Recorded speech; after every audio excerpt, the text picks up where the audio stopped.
This your boy didn't know about back with another video. Say man, Julius Randle just sold that game for Minnesota Timberwolves. His late game execution is just terrible. His effort is just terrible. And overall, this game was not what I expected. I tuned in for Ja Morant versus Anthony Edwards. Both of them had bad games, but I'm highlighting Julius Randle because I just felt like he was bad down the stretch for 4 quarters. And most Timberwolves fans that I've interacted with say he's bad down the stretch of games, and when he doesn't play, they play better in closing games. So I wasn't going with that narrative until I sat down and watched this game. It's like in my opinion, Julius Randle is the perfect power forward build, but his effort just lacking. I feel like something has to do with him not being in New York no more, where he was the guy. He got them to the playoffs.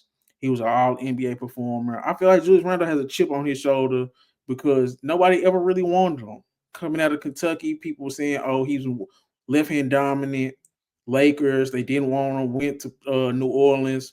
New Orleans didn't want him, went to New York. He popped off. And then Jalen Brunson came, and then he got shipped off to Minnesota. So I feel where he coming from. But say, bro, if I could say anything to Julius Randle, it's just play. Just play. Play hard. Don't give up on defense. He lets people when people get by on their guy, he never provides great help defense. He just doesn't do it.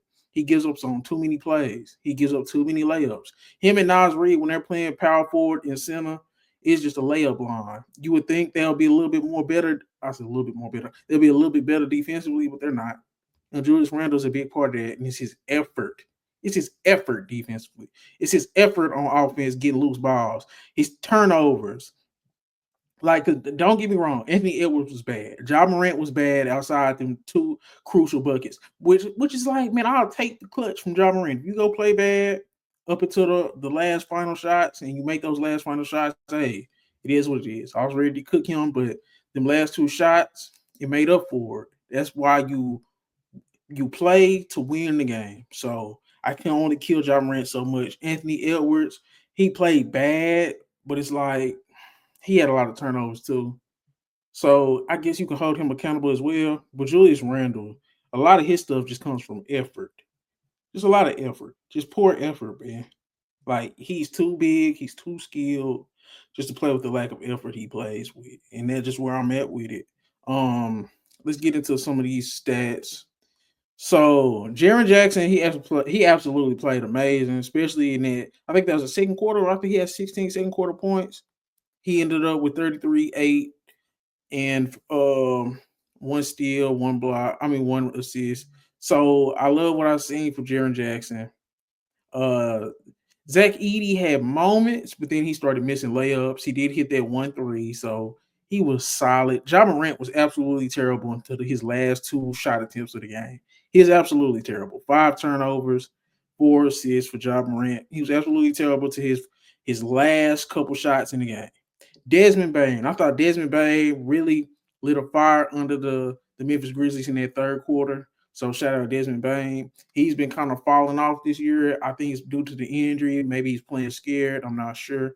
But I want to see more from Desmond Bain going forward. He's looked like he's trending in that right direction. But Ja Morant has to be better. Ja Morant was absolutely terrible in this game. But though, like I said, he had the game time shot, and then he put them up with that shot after that. So I can only criticize him so much. But Ja Morant versus Anthony Edwards did not live up to the billing. I'm sorry.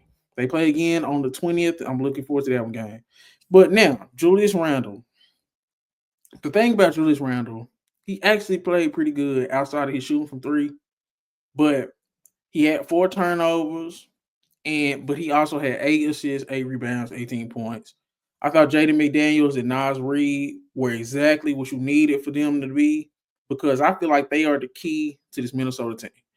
Jaden McDaniels and Nas Reed. They played good enough for you to win this game. Minnesota should have won this game. If it wasn't for Julius Randle's just terrible decision making and lack of effort down the stretch, if it wasn't for Anthony Edwards just absolutely taking threes and missing threes and turning the ball over, Dante DiVincenzo had one of the best performances I've seen from him this year. But ah, Julius Randle to me, because Anthony Edwards was just more off then he was just lack of effort, if that makes sense. Ja Morant, he played terrible, but a lot of it wasn't lack of it. Well, nah, Dante DiVincenzo was cooking him. But Ja Morant don't ever play defense. Julius Randle has all the skills, all the talent in the world to play defense, to not turn the ball over, to be consistent, and he just doesn't do it, bro. It's a lack of effort. Minnesota looks better when he doesn't play in the final minutes. That's just a fact. I was fighting against it. I still have faith in Julius Randle, but if he don't buy in, sometimes it looks like he buys in. Sometimes it doesn't look like he buys in. And I don't know, man. Minnesota needs him desperately, though. Let's just keep it a buck. Because Jaden McDaniels and Nas Reed to have a game like they had, I think they combined they went 5, 8, 4, what's that, 11, 7, 8, 9, 10, 11 from 3. Yeah. They gave you, 40 points? You got 40 points from Jaden McDaniels and Nas Reed. I've been asking for that all year. And then just poor execution down the stretch. Poor execution down the stretch in that fourth quarter. I think they was up like 6 or something around along those lines with a couple of minutes to go, and they just absolutely collapsed. And a lot of that was due to Julius Randle, especially with his turnovers. Let me look and see for sure about the play-by-play in the fourth, because the play-by-play in the fourth quarter for Julius Randle just wasn't good. I'm finna go on Julius Randle in the fourth. So, trying to, and it was late in the fourth as well. Julius Randle, bad pass, turnover,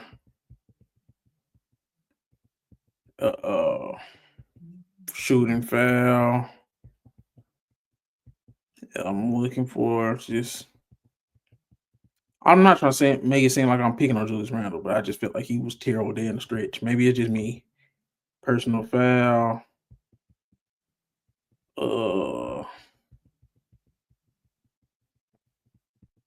I'm trying to see if I can read it. Another personal foul. It's around this section right here, around the 2-minute mark. Julius Randle had that bad foul on. Yeah, he had the bad foul on Jaren Jackson Jr.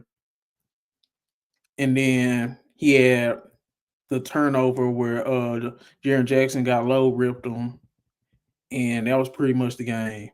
So from where he made this foul, you went up. Went from being up 4 to where his turnover. What was it? Turnover to Ja Morant hitting the floater to put him up 2. So yeah, it's hard to just pinpoint it and put it all on Julius Randle, but that foul on Jaren Jackson, and then when he turned the ball over, where Jaren Jackson got the steal. Like I said, Jaren Jackson played amazing.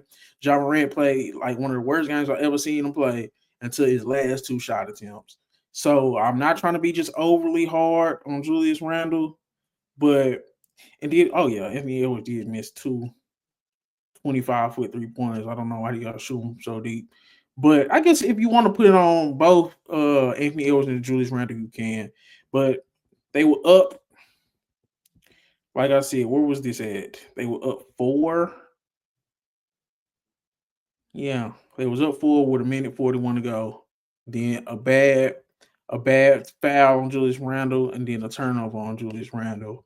And Ja Morant scored both times. So, yeah, he scored 4 points in the last 54 seconds to ultimately beat the Minnesota Timberwolves 127-125. Y'all let me know what y'all think. I think it's Julius Randle. He's just sloppy towards the end of these games. I feel like I have a problem with his effort. Anthony Edwards could be better too. I have criticized his playmaking. He turned the ball over too much for my liking in this game.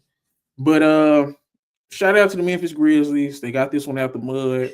They big 3 did what they were supposed to do towards the end of the game, especially Jaren Jackson Jr. and Ja Morant in that 4th, Desmond Bane in that 3rd. But I can make some shout outs on Timberwolves side. Shout out Jaden McDaniels and shout out Nas Reed. I'm hard on both of them. I think they have to play well. Both of them need to be 15 points or more every game. They need to combine for at least 30 to 32 points a game for the Minnesota Timberwolves to really have a chance. Julius Randle, you just have to be better. Anthony Edwards, you just have to be better. 0 for 5 from 3, 4 for 13 from the field. He did hit all his free throws, 6 assists, but he had 6 turnovers. That's not good enough. But down the stretch, Julius Randle, the bad foul on Jaren Jackson, and the turnover to Jaren Jackson, both resulting in Ja Morant buckets to ultimately lose. It's just games like this, man, why you can't trust the Minnesota Timberwolves. They just lacking basketball IQ, and I'm sorry, man. But y'all let me know how y'all feel about the Minnesota Timberwolves and just where do y'all think their season's going? Is Julius Randle being a disappointment? Anthony Edwards, does he need to be even better? But y'all just let me know in the comments. This is your boy D-Nuts Ball. Make sure you like, comment, subscribe. I'm out. Found some shit I love to do, so I can look comfortable. Searching for a peace of mind, need that when it's time to rhyme. Perfect in every line, any chance I get, and I know it takes time, but I will never quit.